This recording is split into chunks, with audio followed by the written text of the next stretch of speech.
এই মুহূর্তের খবর, মৃত্যুহীন বুথের সংখ্যা আরো কমে গেল। প্রথমে ছিল ৪ অঙ্কের 2208, সেখান থেকে কমে হয়েছিল ৩ অঙ্কের ৪৮০, সেখান থেকে কমে হয়েছিল ২ অঙ্কের ২৯। এই মুহূর্তের খবর ১ অঙ্কে দাঁড়িয়েছে সেটা ৭। আরো বিস্তারিত জানবো, রুমা পাল আমাদের প্রতিনিধি রয়েছেন ফোন লাইনে। রুমা, দেখো 2208 থেকে 480 এবং 480 থেকে 29, এবার 29 থেকে একেবারে 7 গিয়ে ঠেকেছে।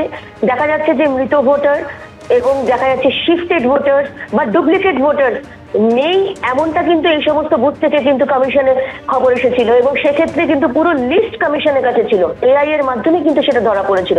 এখন দেখা যাচ্ছে মাত্র 7টি বুথ এরকম রয়েছে যেখানে কিন্তু মৃত ভোটার নেই বা শিফটেড ভোটার নেই বা ডুপ্লিকেট ভোটার নেই। এবার জানিয়ে রাখি দক্ষিণ চব্বিশ পরগনা যেখানে শীর্ষে ছিল সেখানে দেখা যাচ্ছে মাত্র একটি বুথ রয়েছে যেখানে কিন্তু এই পরিস্থিতি।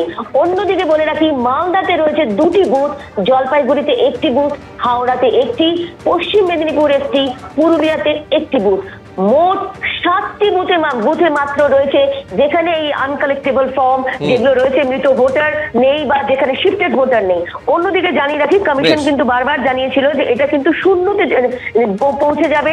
এই 3 দিন ধরে কিন্তু একেবারে সেই নিয়েই কিন্তু নজরদারি চলছে। একেবারে অনেক ধন্যবাদ রুমা তোমায়। আমাদের অনেক করতে হচ্ছে কাজ, মানে সময়ের পরিপ্রেক্ষিতে আমাদের যেভাবে চাপ দিচ্ছে একটার পর একটা সময়সীমা বাড়ানো হয়েছে।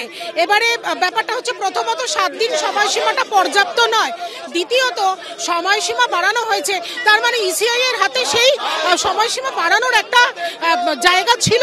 তাহলে কেন এইভাবে চাপ দিয়ে 24 তারিখ বলে কেন এত বিএলওকে মানসিক শারীরিক চাপ দিয়ে তাদের এইভাবে মৃত্যু ঘটানো হয়? আপনার রিভিজিট করতে হচ্ছে, এটার জন্য কি এই একটা সপ্তাহ পর্যাপ্ত টাইম?